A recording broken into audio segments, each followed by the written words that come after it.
Welcome to the NBA Coast to Coast podcast brought to you by TheLines.com. I'm your host, Nate Weitzer, taking on one more solo recording here without Josh Lander. He is out sick, and we are winding down the end of the regular season here. Final games this week leading into the play-in tournament, which starts next Tuesday.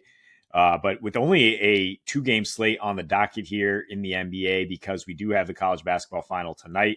Plenty of content up about that from our senior writer, Eli Hershkovitz, both on the lines and video content as well. So check that out as you get ready for college basketball slate. I've got your NBA picks here. I got best bets up in a separate video with a couple of futures look and one even related to college basketball. And then we've got player props right here. Two picks, starting with Zach LaVine under 27.5 PRA.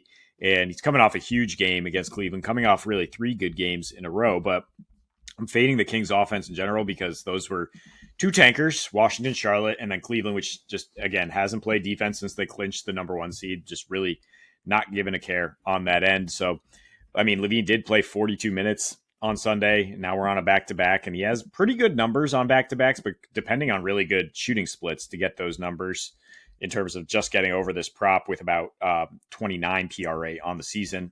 Projections, algorithms show about 23.5 in this particular matchup against the Pistons, because the Pistons are elite guarding above the break threes. They're holding opponents to 33% since the All-Star break.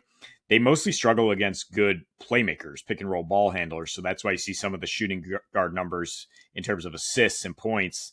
It's because those are guys who can make something happen within the offense. LaVine is kind of dependent on kickouts and other guys creating. And since Malik Monk has just been MIA, the Kings are struggling to find creators. DeRozan's taken on a bigger role in that regard, but that just has led to a really weak assist to pass ratio for LaVine, just 7% in his last 10, 6% on the road since the All-Star break. We're looking at minus 185 probability that he goes under 3.5 assists. We're looking at minus 130 at some places he won't hit 3 threes.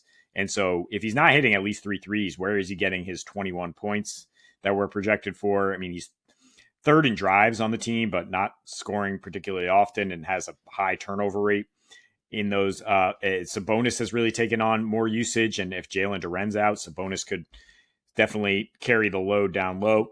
Not willing to fade DDR either, who's been hot lately. And LaVine has generally been an under guy. I mean, under in 7 of 8 prior to this easy stretch that I just listed in terms of the tankers and the Cavs, who have not given a care. So, I mean, it was looking at just the rebounds and assists as a fade, because it is possible he goes for like 27, 2-1. Often like an empty calories guy, but I think you bundle it all together, you get minus 105 odds. Should pay it out, or see if you can get the RA at a more affordable price. But particularly the assists, I just don't see happening against Detroit, which has been elite limiting that category really over the last 3 months. So second pick here, Davion Mitchell. Thought we'd have a lineup here by this morning, but it's estimated at 16.5 points and assists, which is where he's been around the last few. I will go over on that. I think the books are waiting to see a couple of these questionable tags. I mean, we got Hero questionable, Burks, Andrew Wiggins might come back, but I think Burks probably is out as a veteran with a low back issue. Hero, he might play, but Davion, I mean, that he actually could benefit from that from an assist perspective. I mean, he actually has more passes than Hero in his last 6 and more assists and more potential assists. 11.3 potential assists in his last 6, getting 6.7.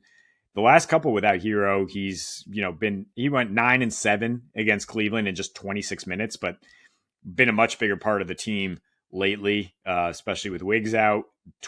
39 minutes on Saturday without Hero against the Bucks.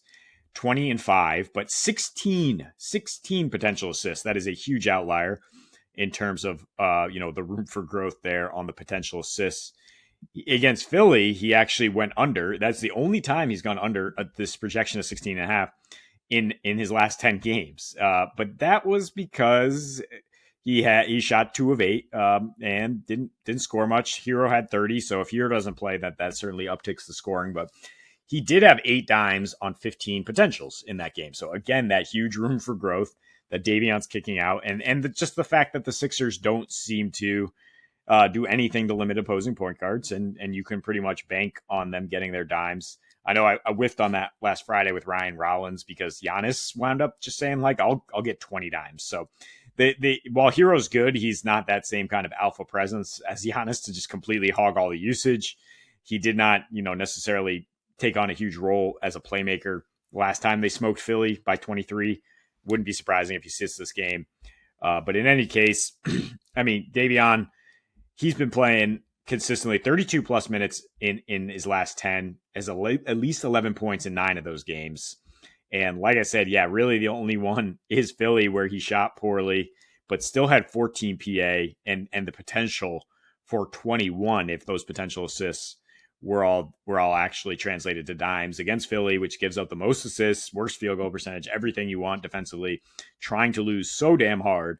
I can trust him to get you at least like 11 and 7, which is about what his average has been in this last 10 stretch. So that is all the time we have for you today in the NBA player props. Also got best bets up separately with a couple of extra looks in there here on college basketball championship night. We will be bringing you these videos throughout the rest of the regular season into the playoffs, and I should have my co-host back here tomorrow on Tuesday with a full slate of NBA action. So until we see you next, happy betting.